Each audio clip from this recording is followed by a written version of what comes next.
नमस्कार, जोहार। झारखंड का एकमात्र सरकारी न्यूज चैनल क्लीन न्यूज में आपका स्वागत है। समस्या किसान से जुड़ा हो या हो पारा शिक्षकों का मुद्दा, हर खबर पर होगी हमारी पैनी नज़र। सभी खबर सिलेक्टेड और काम की है, तो वीडियो के अंत तक बने रहें। साथ ही आप न्यूज को किस गांव या शहर से देख रहे हैं, हमें कमेंट में ज़रूर बताइए। आज का लाइक हम 100 रखते हैं, उम्मीद है कि आप इसे पूरा करेंगे। और रोजाना पंचायत चुनाव का अपडेट पाने के लिए चैनल को सब्सक्राइब कर बेल आइकन को प्रेस करें। तो चलिए जानते हैं आज का मुख्य समाचार। झारखंड में अनलॉक 3 की घोषणा, शॉपिंग मॉल खोलेंगे, जाने विस्तार से। झारखंड में अनलॉक 3 की घोषणा कर दी गई है। कल मुख्यमंत्री हेमंत सोरेन ने इनकी घोषणा की। मुख्यमंत्री हेमंत सोरेन की अध्यक्षता में कल मंगलवार को आयोजित आपदा प्रबंधन प्राधिकरण की उच्च स्तरीय बैठक में आपदा प्रबंधन मंत्री बन्ना गुप्ता, मुख्य सचिव सुखदेव सिंह व अन्य अधिकारी मौजूद रहे। आगामी 24 जून की सुबह 6 बजे तक स्वास्थ्य जागरूकता सप्ताह बढ़ाया गया है। बता दें कि झारखंड में मौजूदा अनलॉक 2 17 जून की सुबह 6 बजे समाप्त हो रहा था।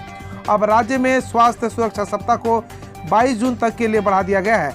राज्य में साप्ताहिक लॉकडाउन जारी रहेगा। बस परिचालन को ढील नहीं, राज्य के अंतर परिवहन के लिए ई पास अनिवार्य, देखिए गाइडलाइंस। झारखंड में अनलॉक 3 के लिए सरकार ने गाइडलाइंस जारी कर दी है। अभी अनलॉक 2 चल रहा है। इसकी अवधि 17 जून की सुबह 6 बजे समाप्त हो रही है। इसके बाद अनलॉक 3 का शुरू होगा। मुख्यमंत्री हेमंत सोरेन की अध्यक्षता में मंगलवार को राज्य आपदा प्रबंधन समिति की बैठक में गाइडलाइंस का निर्णय लिया गया। अनलॉक 3 की अवधि 24 जून की सुबह 6 बजे तक होगी। हालांकि राज्य सरकार के निर्णय से धनबाद, बोकारो, गिरिडीह, हजारीबाग, रामगढ़, कोडरमा, गोड्डा, जामताड़ा, देवघर, दुमका, पाकुड़, साहिबगंज के बस संचालकों को कोचिंग शिक्षकों के निराशा हाथ लगी है। इन्हें बड़ी राहत की उम्मीद थी। लॉकडाउन के दौरान से झारखंड में बस परिचालन बंद है। बस संचालक चाहते थे कि एक राज्य से दूसरे राज्य में न ही, कम से कम राज्य के अंदर तो बस परिचालन की छूट मिले। कोचिंग संचालन भी सरकार से कोचिंग क्लास शुरू करने की अनुमति देने की मांग कर रहे थे। प्रतिबंध के बावजूद नहीं थम रहा पान मसाला का कारोबार। बोकारो प्रशासन ने 12 दुकानों पर ठोका जुर्माना। झारखंड के बोकारो में सिगरेट और अन्य तंबाकू उत्पादन नियंत्रण अधिनियम को सख्ती से लागू करने में स्वास्थ्य विभाग जुटा हुआ है। इसे लेकर स्वास्थ्य विभाग की ओर से गठित टीम द्वारा लगातार जिले के विभिन्न क्षेत्रों में छापेमारी अभियान चलाकर अधिनियम की अनदेखी करने दुकानदारों से जुर्माना की वसूली की जा रही है। इसी क्रम में मंगलवार को टीम द्वारा हरला थाना क्षेत्र में छापेमारी अभियान चलाकर कोटपा का उल्लंघन करने वाले 12 दुकानदारों से 1950 रुपये का जुर्माना वसूला गया। जिन दुकानदारों से जुर्माना वसूला गया उसमें से बबली देवी, शत्रुघ्न, प्रीतम स्टोर आदि शामिल थे। झारखंड में 7 आईपीएस अफसरों का तबादला, धनंजय कुमार सिंह बने देवघर के एसपी। झारखंड के 7 आईपीएस अधिकारियों को तबादला हो गया है। इसके अलावा 3 आईपीएस अधिकारियों को अतिरिक्त प्रभार सौंपा गया है। राज्य ने मंगलवार की शाम इससे संबंधित अधिसूचना जारी की है। जारी अधिसूचना के अनुसार देवघर और सरायकेला खरसावां के एसपी को भी बदल दिया गया है। रांची के एसपी यातायात के पद पर आतंकवाद निरोधक दस्ता के एसपी 2016 बैच के आईपीएस अधिकारी अंजन को बैठाया गया। मध्य प्रदेश पुलिस का झारखंड में छापा, रांची, जमशेदपुर और देवघर में 4 साइबर अपराधी गिरफ्तार। मध्य प्रदेश पुलिस ने झारखंड की राजधानी रांची सहित 3 शहरों में छापेमारी कर 4 साइबर अपराधियों को धर दबोचा है। इनमें से 2 की गिरफ्तारी रांची से, 1 जमशेदपुर, 1 देवघर से की गई है।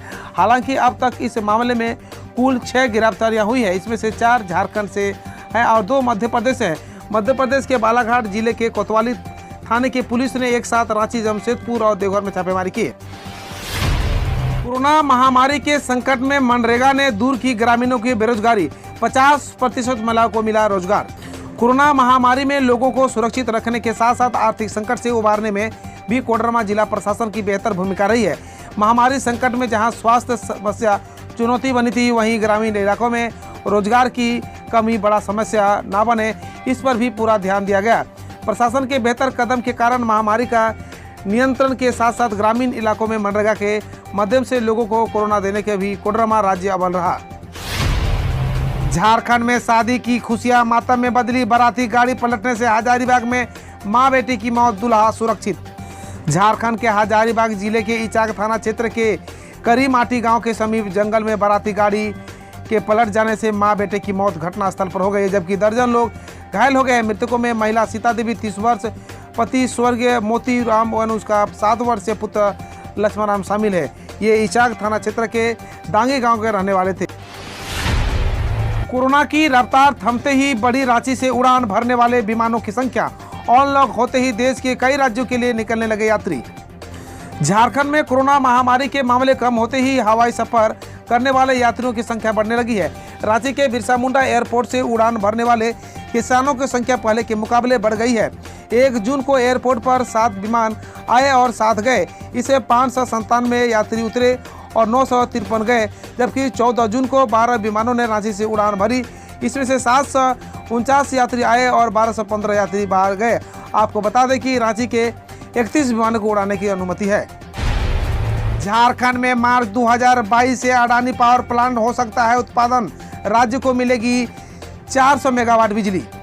झारखंड के गोड्डा जिले के लिए वर्ष 2022 खुशखबरी वाला साल होगा। सब कुछ ठीक ठाक रहा तो वर्ष 2022 की पहली तिमाही यानी मार्च के महीने तक अडानी पावर प्लांट का उद्घाटन हो सकता है। ऐसा संकेत अडानी ग्रुप के चेयरमैन गौतम अडानी की ओर से दिया गया है। इस पावर प्लांट से जहां 1660 मेगावाट बिजली का उत्पादन होगा, वहीं झारखंड को 400 मेगावाट बिजली मिलेगी। इससे राज्य में बिजली की समस्या से काफी हद तक छुटकारा मिलने की संभावना है। अडानी ग्रुप के चेयरमैन गौतम अडानी के साथ गोड्डा सांसद डॉक्टर निशिकांत दुबे की मुलाकात के दौरान उनकी और यह जानकारी दी गई। 15 दिनों तक किसी से भी नहीं मिलेंगे शिक्षा मंत्री जगन्नाथ महतो, जाने कब संभालेंगे मंत्रालय। शिक्षा मंत्री जगन्नाथ महतो कोरोना वायरस को मात देकर सोमवार को चेन्नई से रांची लौट आए हैं। लगभग 9 महीने तक डॉक्टरों की निगरानी में रहने के बाद 14 जून को वे रांची पहुंचे। वे अभी भी डॉक्टरों की निगरानी में है। जगन्नाथ महतो की पीएस ने जानकारी की दी हुए एहतियात के तौर पर अगले 15 दिनों तक लोगों से मुलाकात नहीं करेंगे। डॉक्टरों की सलाह के अनुसार फिलहाल वह सुरक्षा का ध्यान रखेंगे, लेकिन 15 दिनों के बाद फिर से वह अपने मंत्रालय को संभालने के लिए लोगों के बीच आ जाएंगे। झारखंड में ब्लैक फंगस भी घोषित होगी महामारी। अब तक 131 मामले। कोरोना संक्रमण की रफ्तार धीमी पड़ गई है, लेकिन ब्लैक फंगस के मामले झारखंड में बढ़ रहे हैं। यह देखते हुए सरकार कहीं से ढील होने के लिए मूड में नहीं है। इस बीच ब्लैक फंगस को सरकार ने झारखंड में महामारी घोषित करने का निर्देश जारी कर दिया है। साथ ही अधिकारियों को निर्देश दिया गया कि ब्लैक फंगस के डिटेक्शन से लेकर इलाज के प्रॉपर इंतजाम किए जाएं, जिसके कि इसे फैलने से रोका जा सके। खबर पंचायत चुनाव से। अगले 5 महीने के भीतर पंचायतों में वापस लौटेगी गांव की सरकार। पंचायतों में अगले 5 महीने में गांव की सरकार फिर से दिखने लगेगी। कोरोना संकट के कारण पिछले साल अक्टूबर-नवंबर में टला पंचायत चुनाव इस साल अक्टूबर-नवंबर में करा दिए जाने की संभावना बन गई है। राज्य सरकार के निर्देश के बाद राज्य निर्वाचन आयोग चुनाव के लिए रेस हो चुका है। जिलों से प्राप्त सूचनाओं के मुताबिक वोटर लिस्ट का काम को तकरीबन फाइनल कर लिया गया है। परिसीमन संबंधी और अन्य कार्यों को भी अंतिम रूप दिया जा चुका है। राज्य निर्वाचन आयोग की कोशिश बारिश खत्म होते ही 14 नगर पालिकाओं का चुनाव कराने की है। इसके ठीक 1-1.5 महीने बाद पंचायत चुनाव कराने की योजना है। एक बड़ी राहत। दूसरी लहर में बच्चों पर कोरोना का पहले से ज्यादा कहर नहीं, स्वास्थ्य मंत्रालय दिए आंकड़े। कोरोना की दूसरी लहर में किशोरों और बच्चों पर ज्यादा कहर की बात को स्वास्थ्य मंत्रालय की ओर से खारिज कर दिया गया है। यही नहीं, मंत्रालय की ओर से इसे लेकर आंकड़े भी जारी किए गए हैं जो इसकी पुष्टि करते हैं। हेल्थ मिनिस्ट्री के ज्वाइंट सेक्रेटरी लव अग्रवाल ने कहा कि पहली और दूसरी लहर में किशोरों और बच्चों के संक्रमित होने के आंकड़े कमोबेश एक से ही रहे हैं। लव अग्रवाल ने कहा 1 से 10 साल के आयु वर्ग में 3.28% बच्चे पहली लहर में कोरोना के संक्रमित हुए थे। दूसरी लहर में इस आयु वर्ग के 3.05% लोग संक्रमित हुए हैं। कोरोना वायरस के डेल्टा वेरिएंट पर कितना असरदार है स्पुतनिक वी टीका, जाने कंपनी का जवाब। रूस की वैक्सीन निर्माण कंपनी स्पुतनिक वी ने मंगलवार को कहा कि भारत में मिले कोरोना वायरस के डेल्टा वेरिएंट के खिलाफ उनकी वैक्सीन ज़्यादा असरदार है। कंपनी ने दावा किया है कि अब तक जितनी वैक्सीन ने नए स्ट्रेन को लेकर परिणाम जारी किया है, उनमें से बेहतर नतीजे स्पुतनिक वी के हैं। दरअसल गामालेया सेंटर ने कोरोना वायरस के डेल्टा वेरिएंट पर किए गए अपनी रिसर्च को एक अंतर्राष्ट्रीय समीक्षा जर्नल में प्रकाशित करने के लिए जमा किया है। शिक्षा मंत्री के लौटने से 65,000 पारा शिक्षकों में खुशी की लहर, ले सकते हैं बड़े फैसले।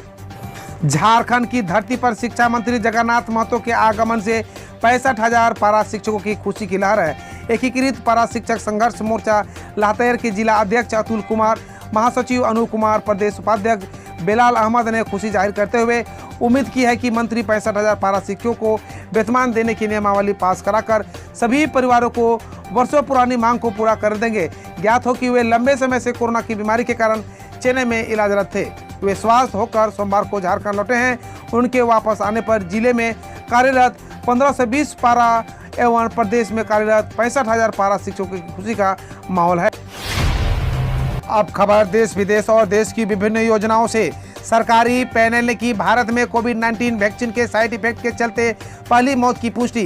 कोविड-19 वैक्सीन के दुष्प्रभावों का अध्ययन कर रहे सरकारी पैनल ने भारत में वैक्सीन के चलते पहली मौत की पुष्टि की है। पैनल के मुताबिक एक 68 वर्षीय शख्स की वैक्सीन लेने के बाद 8 मार्च को एनाफिलेक्सिस के कारण मौत हुई है। 2 अन्य में भी एनाफिलेक्सिस के लक्षण दिखे हैं, लेकिन वे इलाज के बाद ठीक हो गए हैं। केंद्र को 150 रुपये प्रति खुराक की कीमत पर वैक्सीन की आपूर्ति लंबे समय तक संभव नहीं। भारत बायोटेक ने मंगलवार को कहा कि केंद्र सरकार को 150 प्रति खुराक की कीमत पर उनकी कोविड-19 वैक्सीन कोवैक्सीन की आपूर्ति लंबे समय तक संभव नहीं है। कंपनी ने कहा कि इसलिए लागत की भरपाई के लिए निजी बाजारों में वैक्सीन की ऊंची कीमत की जरूरत है। बकौल कंपनी यह अब तक वैक्सीनेशन की 500 करोड़ का निवेश कर चुकी है। भारतीय सेना ने पहली बार सैन्य पुलिस में नेपाली महिलाओं के लिए खोली भर्ती। भारतीय सेना ने पहली बार सैन्य पुलिस में नेपाली महिलाओं की भर्ती के लिए आवेदन मांगे हैं। काठमांडू स्थित भारतीय दूतावास द्वारा जारी घोषणा के अनुसार इसके लिए महिलाओं को 20 जुलाई तक ऑनलाइन आवेदन करना होगा। भर्ती प्रक्रिया के लिए 10वीं कक्षा पास 16-21 वर्ष आयु व 152 सेंटीमीटर से अधिक लंबाई की महिलाएं आवेदन कर सकती हैं। सऊदी के फैसले के बाद भारत की हज समिति ने इस वर्ष की यात्रा के लिए सभी आवेदन किए रद्द। सऊदी अरब द्वारा कोविड-19 के कारण इस वर्ष हज की यात्रा के श्रद्धालुओं को संख्या सीमित किए जाने के बाद भारतीय हज कमेटी ने हज के लिए मिले सारे आवेदन रद्द कर दिए हैं। सऊदी अरब सरकार के मुताबिक टीकाकरण करवा चुके सिर्फ 60,000 लोगों को ही हज की अनुमति मिलेगी और ये सभी देश के भीतर ही होंगे। बंगाल के मुख्यमंत्री ममता बनर्जी का कहना है, मैं बंगाल में से कोई केंद्र शासित प्रदेश नहीं निकलने दूंगा। पश्चिम बंगाल के मुख्यमंत्री ममता बनर्जी ने कहा कि बीजेपी का एक धड़ा उत्तरी बंगाल में केंद्र शासित प्रदेश निकालना चाहता है, लेकिन यह ऐसा नहीं होने देंगी। उन्होंने कहा केंद्र शासित प्रदेश का मतलब लोगों का अधिकार छीनना होता है। एक खबर के मुताबिक बीजेपी के जलपाईगुड़ी के नेताओं ने इस मुद्दे पर वर्चुअल बैठक की थी। दिल्ली में होटलों और रेस्टोरेंट्स को अभी शराब परोसने की अनुमति नहीं। आबकारी विभाग। दिल्ली सरकार के आबकारी विभाग ने कहा कि होटलों और रेस्टोरेंट को अभी शराब परोसने की अनुमति नहीं है। विभाग ने एक आदेश में कहा कि अगले आदेश तक होटल, क्लब और रेस्टोरेंट के बार बंद हो रहेंगे। गौरतलब है कि इससे पहले सरकार ने रेस्टोरेंट को 50% की क्षमता के साथ खोलने की अनुमति दी थी। बिहार सरकार ने 16 से 22 जून तक कोविड-19 प्रतिबंधों में और रियायतें देने का किया ऐलान। बिहार के मुख्यमंत्री नीतीश कुमार ने रात्रि कर्फ्यू की समय अवधि 1 घंटे घटाते हुए बताया कि अगले 1 हफ्ते तक कोविड-19 के प्रतिबंधों में ढीले देते हुए रात्रि कर्फ्यू शाम 8 बजे से सुबह 6 बजे तक लागू होगा। उन्होंने कहा कि इस दौरान सरकारी गैर सरकारी कार्यालय शाम 5 बजे तक और दुकानें प्रतिष्ठान शाम 6 बजे तक खुलेंगे। 2 करोड़ की जमीन 18.5 करोड़ में खरीदने के आरोप पर राम मंदिर ट्रस्ट ने किया स्पष्टीकरण। 2 करोड़ की जमीन 18.5 करोड़ में खरीदने के आरोप पर राम जन्मभूमि ट्रस्ट के महासचिव चंपत राय ने कहा कि डील पारदर्शी थी। उन्होंने कहा कि जमीन के मौजूदा विक्रेताओं के पक्ष में 2011, 2017 और 2019 के अलग अलग एग्रीमेंट के थे। मांगी गई कीमत की मौजूदा बाजार कीमत से तुलना के लिए बाद 100 अंत भला तो सब भला। बाबा का ढाबा के मालिक के माफी मांगने के बाद यूट्यूबर गौरव वासन ने दिल्ली के बाबा का ढाबा के मालिक के साथ अपनी एक तस्वीर ट्वीट करते हुए लिखा कि अंत भला तो सब भला। उन्होंने लिखा, अगली गलती करने वाले से बड़ा गलती माफ करने वाला होता है। मेरे माँ बाप ने यही सिखा दी है। दरअसल पिछले हफ्ते ढाबा के मालिक कांता प्रसाद ने गौरव से माफी मांगी थी। अब खबर खेल जगत से। श्रीलंका दौरे पर भारतीय टीम के कोच होंगे द्रविड़, बीसीसीआई अध्यक्ष गांगुली ने की पुष्टि। बीसीसीआई अध्यक्ष सौरव गांगुली ने द इंडियन एक्सप्रेस को बताया कि आगामी श्रीलंका दौरे पर राहुल द्रविड़ भारतीय टीम के कोच होंगे। दरअसल भारत को 13 से 25 जुलाई के बीच श्रीलंका में 3 वनडे और 3 टी20 खेलने हैं और इस दौरान मुख्य कोच रवि शास्त्री इंग्लैंड के साथ टेस्ट सीरीज को लेकर इंग्लैंड में होंगे। हम रोज ऐसे ही न्यूज लाते रहेंगे, तो यदि आपने अभी तक क्लीन न्यूज को सब्सक्राइब नहीं किया है तो पहले फटाफट सब्सक्राइब कर लें, साथ ही बेल आइकन को दबा दें ताकि कोई अपडेट मिस ना हो।